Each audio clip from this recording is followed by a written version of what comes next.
Assalamualaikum warahmatullahi wabarakatuh.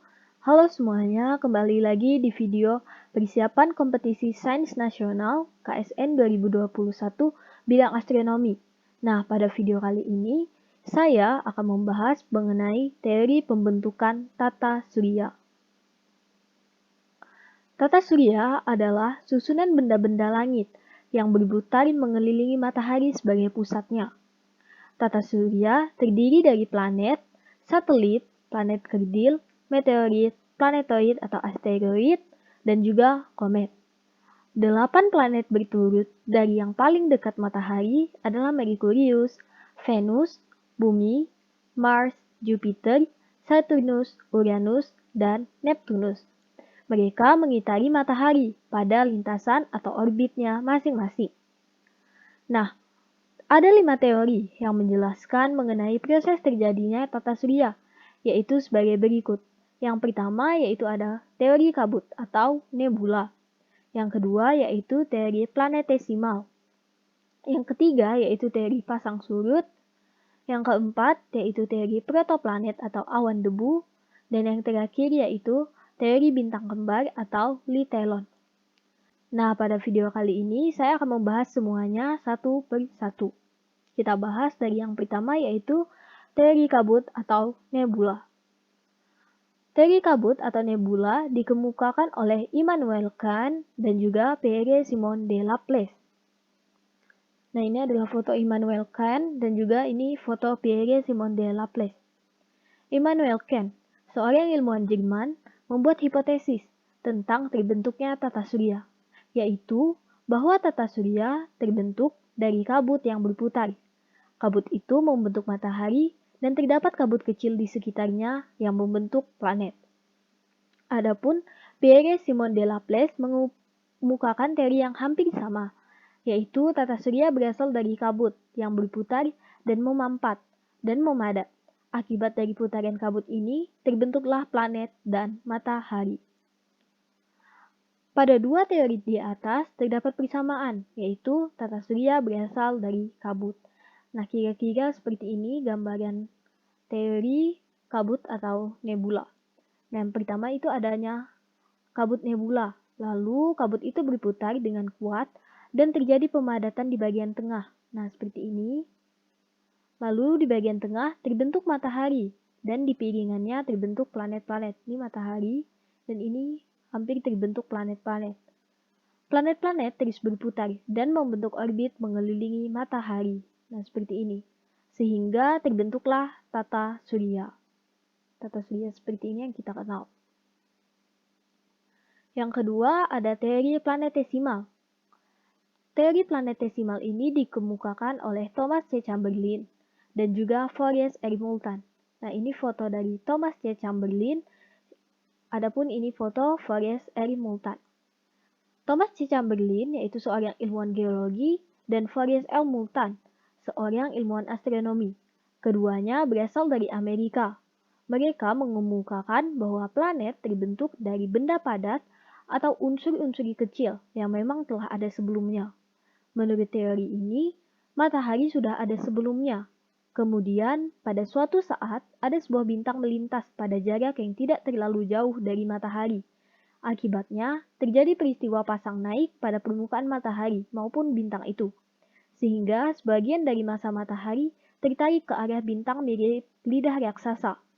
Pada saat bintang menjauhi matahari, sebagian dari massa yang tertarik tadi jatuh kembali ke permukaan matahari, dan sebagian lagi terhambur ke ruang angkasa menjadi planet dan benda langit lainnya. Nah, seperti ini gambaran dari teori planetesimal yang dikemukakan oleh Chamberlain dan Moulton. Ini ada matahari dan sebuah bintang. Sebuah bintang melintasi matahari dengan jarak yang cukup dekat.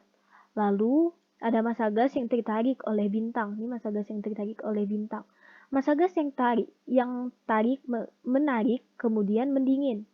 Lalu gas-gas ini mendingin dan menyatu sehingga membentuk planet-planet seperti ini, planet-planet yang kita kenal. Yang ketiga yaitu teori pasang surut. Nah, teori pasang surut ini dikemukakan oleh Sir James dan juga Harold Jeffreys. Nah, ini adalah foto Sir James dan di bawahnya yaitu foto Harold Jeffreys. Sir James dan Harold Jeffreys, yang keduanya berasal dari Inggris, mengemukakan bahwa planet-planet berawal dari massa matahari yang terhambur keluar angkasa dikarenakan gravitasi bintang yang melintasi mendekati matahari. Massa tadi kemudian membentuk bangunan seperti kerucut yang lama-kelamaan karena dia dipengaruhi oleh gravitasi bintang yang semakin menjauh menjadi terputus atau terbagi-bagi menjadi gumpalan gas yang lama-kelamaan menjadi planet. Hal inilah yang menjelaskan tentang mengapa ukuran tiap planet berbeda. Adapun gambarannya seperti ini. Ini ada bintang yang melewati matahari, lalu massa matahari kemudian membentuk bangunan seperti kerucut yang lama-kelamaan menjadi terbagi-bagi menjadi gumpalan gas. Lalu ia menjadi planet-planet dan juga asteroid. Nah, seperti ini. Yang keempat yaitu teori kondensasi atau awan debu. Awal mulanya teori awan debu atau the dust cloud theory dicetuskan oleh Carl Friedrich von Weizsäcker dan disempurnakan lagi oleh Gerhard Peter Kuiper. Nah, yang di atas itu foto Carl dan yang di bawah yaitu foto Gerhard.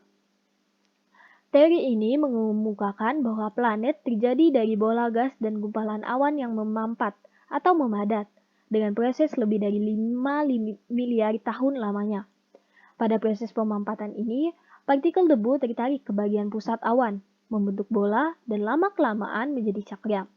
Nah, partikel yang berada di tengah cakram saling menekan, lalu menimbulkan panas dan jadi pijar. Gambarannya seperti ini. Nah, ini ada awalnya yaitu partikel debu, lalu tertarik ke bagian pusat awan hingga membentuk bola dan lama-kelamaan menjadi planet-planet. Ini planet-planet. Dan jadilah tata surya. Lalu kita lanjut ke teori yang kelima, yang terakhir, yaitu teori bintang kembar.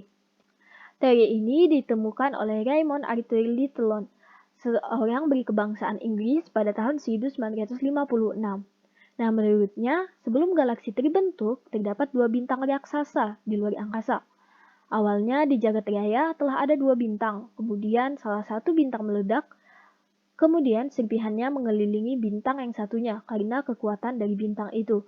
Serpihan itulah yang menjadi planet. Nah, ini foto dari Raymond Arthur Littlon. Nah, gambarnya seperti ini. Ada 2 bintang ganda, lalu ada bintang penyelinap. Lalu bintang satunya itu hancur. Dari bintang yang hancur itu membentuk planet-planet. Adapun anggota bintang yang ganda yang masih hidup adalah matahari kita. Ia menjadi matahari kita, yaitu pusat dari tata surya. Nah, hanya sekian yang dapat saya sampaikan. Jika terdapat kesalahan, mohon dimaafkan. Wassalamualaikum warahmatullahi wabarakatuh.